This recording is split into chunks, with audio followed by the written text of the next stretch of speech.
እሸቱ አጥፍቶቱ እንኳን ቢሆን ስርዓቱ መግባሩ ይሄ አይደለም። ይሄንን ካልተቸን እኛ የጀመርነው ነገር ተሳክቶ ተከባብረን የነበረንን ታሪካችንን አናስቀጥልም። ይሄን እያወቃችሁ ሰሞኑን እንደ አዲስ የኦርቶዶክስ እምነት ተከታይ የሆኑትን ምዕመናንን ያስቆጣ አንድ ተግባር ተካሂዷል። ከዚህ በፊት እሸቱ በዋልድባ ገዳም ሄዶ አንድ ቪዲዮ ሰርቶ ነበር። እዛ ያሉትን መነኮሳት አናግሮ ቪዲዮ ሰርቶ ከዛ በጣም ቁጣ ተፈጠረ። ለምን ተደብቀው የሚኖሩትን ለእግዚአብሔር እየጸለዩ በራሳቸው ዓለም ቤተክርስቲያን ውስጥ ያሉትን ሚዲያ ላይ ማውጣት ለምን አስፈለገ ተብሎ ትልቅ ቁጣ ተቀሰቀሰ። ከዛ እሸቱም ወዲያው ይቅርታ ቪዲዮ ሰርቶ ይቅርታ ሰራ፣ ተዘጋ። አሁን ምን ይካሄዳል? እግረኛው ሚዲያ ታውቁታላችሁ። እዛ ድረስ በመሄድና እነሱን መነኮሳትን እዚህ ስቱዲዮ ውስጥ በማስመጣት እሸቱን ቅሬታ እንዲያቀርቡበት፣ እንዲናገሩት፣ እንዲቆጡት አድርጎ ቪዲዮ ለቀቀ። ታዲያ ሰው ግን እንደ በፊቱ እሸቱ ላይ አይደለም የተቆጣው፣ አሁን መነኮሳቱ ላይ ነው የተነሳው። ምክንያቱም ክርስቶስ የይቅርታ አምላክ ነው። ከዚህ በፊት ይቅርታ ጠይቋል። እንዲሁም ብዙ ፈተናዎች የሚካሄዱበትን ዓለም ንቀው የተዉት መነኮሳት እንደዚህ በተራ ነገር እንዴት ሚዲያ ላይ ቀርበው ሰው ይናገራሉ፣ ይተቻሉ የሚል ቁጣ አስነሳ። እስቲ በመጀመሪያ ትንሽ ቁጣ ያስነሳውን ቪዲዮ ጨረፍ አድርጌ ላሳያችሁ። ቪዲዮ ለሁሉም ተደራሽነት እንዲኖር ላይክ በማድረግ ጀምሩ። አብራችሁን ቆዩ። እኛ እንደሸወደን እኛ እንዳታለል እነሱንም አታሏቸዋል። ምክንያቱም ምንድነው ያታላቸው?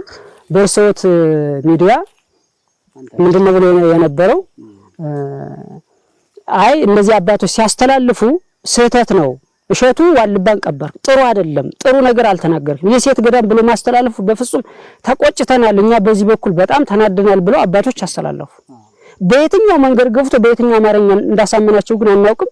ከሆነ ቀን ቆይታ በኋላ ሄደው አይ አንተ እኮ እንደዚህ ነህ እንደዚህ ቅልስልስ ብለው እንደው አንተ ማትወቀስ ሰው ነህ እዚህ ጋር እኔ ከሁለት አቅጣጫ ነው የምመለከተው።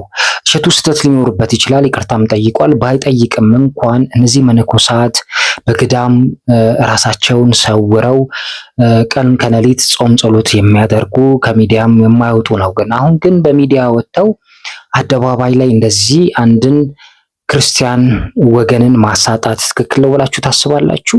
እስቲ በምን አንግል ነው የተመለከታችሁት? እስቲ አንዳንድ ይሄን ቪዲዮ ከተለቀቀ በኋላ ምዕመናኑ በጣም በቁጣና አንዳንድ ሐሳብ እየሰጠ ይገኛል። የእነሱን ሐሳብ እንመልከት። እሸቱ ዋልድባ ገዳም ላይ ሄዶ የሰራውን ቪዲዮ ሁላችንም አይተናል። እንደውም ከዛ ቪዲዮ በኋላ እኔ ለራሴ ምን አሰብኩኝ? ምን አይነት እምነት ኖረኝ? በቃ እኔ እኮ ኃጢአተኛ ነኝ መቼም አልጸድቅም ብዬ ራሴ ምን አይነት ጠንካራ ሴቶች፣ ምን አይነት ለእግዚአብሔር የታመኑ እናቶች ያሉበት እንደሆነ ብዙ የተማርኩበት ቪዲዮ ነው እሱ ቪዲዮ። አሁን እሸቱ አጠፋ አላጠፋም አይደለም ፖይንቱ። እሸቱ አጥፍቶ ሊሆን ይችላል እንደ ቤተክርስቲያን ልጅነት ለቤተክርስቲያን እንደሚሰራ እንደገናም ደግሞ ሐሳቡም ኮንሰፕቱም ለእናቶች ውሃ እንዲገባ ዋናው ሐሳብ እሱ ነው። እውነት ነው። በመጀመሪያ እሸቱን ትዝ ካላችሁ ብዙ ለቤተክርስቲያን ለፍቷል። አጠፋም ለማም ብዙ ጥሩ ጎን የምናነሳቸው ከቤተክርስቲያን ለሰሩ ሰዎች ውስጥ አንደኛው እሸቱ ነው ብዬ ነው የማስበው። ከዚህ በፊት በቢሊየን የሚቆጠር ገንዘብ ተሰብስቦ ለገዳም ማሰሪያ ለቤተክርስቲያን መገንቢያ ሳይቀር ብዙ ድጋፎችን አድርጓል። ይህን ያደረገ ሰው ጥፋት ሲያጠፋ እንደ አባቶች እንደ መነኮሳት አንድ ለሰው ለዓለም ለሚጸልዩ መነኮሳት አንጻር ጠርተው እንዲጸልዩለት ከስህተቱ እንዲመለስ በግል ራሳቸው መምከር ሲገባ ሚዲያ ላይ መውጣቱ አንደኛ አስፈላጊ አይደለም። ልጅቷ ያለችው የምትገኘው ሐሳቦች እንደዚህ ነው። ምን አስፈለገ ነው? እስቲ ሐሳቧ ይቀጥላል። ዋናው ግን ውሃ ነው። ዞሮ አሁን መታችሁ እናንተ ከዋልድባ ገዳ ከጎንደር ምናምን ነው ይመስለኛል፣ ወይ ጎንደር ነው ምናምን፣ ከዛ ባህር ዳር፣ ከባህር ዳር አዲስ አበባ በፕሌን መታችሁ ለነገር፣ ከዛ የሆነ ሰው ጋር ተጻጽፋችሁ ስቱዲዮ ተቀጣጥራችሁ እሸቱ እንዲያርጎ እንዲገብቱ። አሁን ከናንተ እንደዚህ ይጠበቃል? ከናንተ እንደዚህ ይጠበቃል? እንደው ማን ይሙት እንዲህ ከናንተ ይጠበቃል? እንደው ከናንተ ይጠበቃል? እሸቱ እኮ ልጃችሁ ነው። በጣም ተናዳለች። እውነትም ስሜታ ያደርጋል። እኔም ሚዛናዊ እንደ አንድ ሃይማኖቱ ተከታይ ሆኜ ስመለከተው ትንሽ ደስ የሚል ነገሮች አሉት። እሸቱ የሰራው ቪዲዮ ትዝ ካላችሁ አንድ መነኩሴ ሴት ውሃ እጦት የተቸገርን ነው የሚለውን ነገር በዛውም ለማስተዋወቅ የውሃ ነገር እንዲገነባላቸው በማሰብም ነው መጀመሪያም ቪዲዮ የሰራው። ሌላ ኬዝ የለውም። ግን ያው አደባባይ መውጣቱ አስፈላጊ አይደለም፣ መነኮሳት ጋር ሄዱ መረበሹ ጥሩ አይደለም በሚል ነው መጀመሪያም ተቃውሞ የደረሰበት። ግን ከዚህ አንጻር ነው ትንሽ ደስ የማይል ነገር አለ። እኔ እግረኛው ሚዲያ የተባለውም ትንሽ ስተሰርቷል ብዬ አስባለሁ። ምክንያቱም ባለፈው ይቅርታ ጠየቀ፣ ተዘጋ አለቀ። አሁን መጥቶ እንደ አዲስ ቀስቅሶ ነገር ማቀሳሰር ብዬ ነው የማስበው። እሱም እንደዚህ እንዲወጡ ያደረገው አንደኛ እሱ ነው። ፕሌን ቆርጦ አምጥቷቸው ቅሬታ እንዲያቀርቡ ወረቀት አዘጋጅተው እንዲዘጋጁ ማድረግ ይሄ ትልቅ ማቀሳሰር ነው። ስለሱም አንድ ልጅ ደስ የሚል ሀሳብ የሰጣለ የሱን ደግሞ እስቲ እንየው። እኔ በጣም ያዘንኩት ደግሞ ሁለተኛ በመነኩሴዎች ነው። መነኩሴዎች እኔ በጣም የታዘብኩት አንዱ መነኩሴ ምን አለ በጣም እያማት ነበር ማለት ሶሻል ሚዲያ ሜንስትሪም ላይ እንግዲህ ለሙሉ ኢትዮጵያ ጫፍ እስከ ጫፍ ለሚደርስ ሚዲያ ምን እያለ ነበር መስላችሁ? እሷ እኮ እንዲሁም መነኩሴ ያልነበረችም ኮሜዲያን እሸቱን የፈቀደችለት ምናምን የተቀረጸችው ምናምን እያለ ነበር። እና ጭራሽ ማለት አንዳንዴ እኮ ዋሽታችሁ አስታርቁ ይባላል እኮ ምን ማለት ነው? እሷን ለሚዲያ ያማታል ወጥቶ እንደዚህ በቃ እውነት ነው። አንዳንዴ ስህተት ራሱ የሆነ እያወቅን ዋሽቶ ማስታረቅ የሚባል ነገር አለ አይደል? እንኳን በመነኩሴያት እንኳን በቤተክርስቲያን ግቢ ውስጥ ሆነው ለዓለም ለሚጸልዩ ቀርቶ እኛ በግል አንዳንዴ አይተን የምናልፋቸው ነገሮች ይኖራሉ አይደል? ያ እስካለ ድረስ እግረኛው ሚዲያ አቅርቧቸው። እኔ እግረኛው ሚዲያ በጣም ተቸዋለሁ። እውነቴን ነው የምላችሁ። ነገሮችን ከማብረድ ውጪ ከማውጣት እሸቱም ይቀራረባሉ ብዬ አስባለሁ። አንድ ሚዲያ ላይ ነው የሚሰሩት፣ ሁሉም ዩቲዩብ ላይ ነው የሚሰሩ አይደል? ቢያንስ እንደ ወዳጅ እንደ ቅርብ የሃይማኖት ተከታይ መክሮ ተው ረፉ ቢል ይሻል ነበር ብዬ ነበር የማስበው። ትክክል አይደለም። አሁንም አንዳንድ ሀሳቦች ይቀጥላል። እሸቱ ስጋ የለበሰ በ9 ወር ተወልዶ አድጎ ምናምን በደቂቃ ሰብስቦ ካሳምናችሁ እኔ ሌላ ጥያቄ ፈጠረብኝ። ያ የማይሞተው የማያረጀው ከአዳም ጀምሮ ያለው ኤክስፒሪየንስ በማሳት እጅግ በጣም ኤክስፒሪየንስ ያለው ያ ማለት ይታወቃል። ዳይቨሎስ ወይ ሰይጣን ነው እንግዲህ እሱን ነው ሀሳብ የሰጠች ያለች። እንዴት ነው እየታገላችሁት ያላችሁት? እንዴት ነው እያሸነፋችሁት ያላችሁት? እኔ እዚህ ጋር እሸቱ ትልቅ ሚስጥር ነው የገለጠው። እርሶም በንግግሮት የነገሩን እሱ ነው።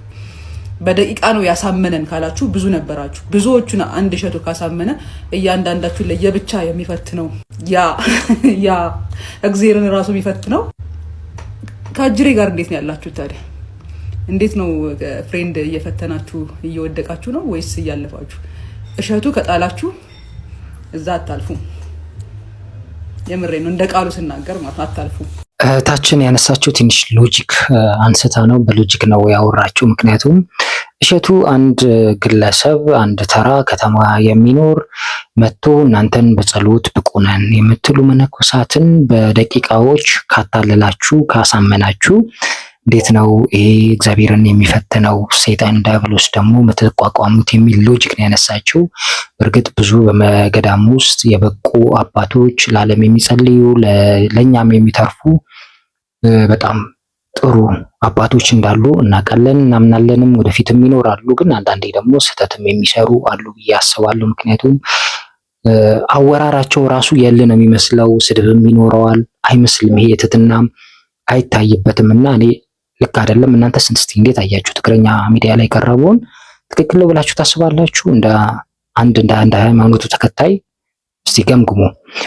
በመጨረሻም አንድ ቪዲዮ ሴት እንደዚሁ ተቆጣ፣ ተናዳ፣ ግራ ገብቷት ምን ይሁን እያለች ሀሳብ የሰጠች አለ። እሷን ተመልክተን ፕሮግራማችንን እናበቃለን። ለሁሉም ተደራሽነት እንዲኖር ላይክ ማድረግ እንዳትረሱ። ይቀጥላል። መፍትሄውን ንገሩን። መፍትሄውን ምን እናድርግ? አሁን እኮ ግራ ገባን እኮ ጎበዝ፣ እንደው ግራ ገባን እኮ። ኧረ እሸቱ እንደው እግዚአብሔር በምስጢር የሰራኸውን በጋር ሊያወጣና ስራው ቀዝቅዟል፣ ልጄ ጥሩ ነው፣ ለቤቴ ይሰራል፣ ይፈምስ ብሎ ነው። እኔ አሁን አልገባኝም። ኧረ ተው አባቶቼ፣ ግን ተው እንደው ግድ የለዎትም፣ ግድ የላችሁም፣ ኧረ ግድ የላችሁም። እውነት ለመናገር በዚህ ሳምንት ሰው ምዕመናኑ ሁሉም ከእሸቱ ጎን ነው የቆመው። እሸቱ ትክክል ነው ማለት አይደለም፣ ግን የመነኮሳቱ እንደዛ መሆን ነው ሰው መነኮሳቱ ላይ እንዲቆጣ ያደረገው። ከመውደድም ከፍቅርም ከራስም አንጻር ነው። በዚህ ከቀጠለ ጸሎቱ ይቀርና በየሚዲያው እየተወጣ መነቋቀር፣ መነጋገር መሰዳደብ ስለሚመጣ በጊዜ መቋጨት አለበት ብዬ አስባለሁ። ሃይማኖት አባቶች ከሚዲያ ወጣ ብለው ራሳቸው ለዓለም ለኛ ይጸልዩልን ብዬ አስባለሁ። እኛም ደግሞ የእነሱን ቃል እያከበርን በቤተክርስቲያኑ ጸንተን እንድንቆይ ፈጣሪ ይርዳን እላለሁ። ሀሳቤ ከተመቻችሁ ላይክ ኮመንት አድርጉ። ካልተመቻችሁም የተሰማችሁን የራሳችሁን ሀሳብ ጻፉልን። ዛሬ ያለን ፕሮግራም በዚህን ይመስላል። አበቃን። ሰላም ነው።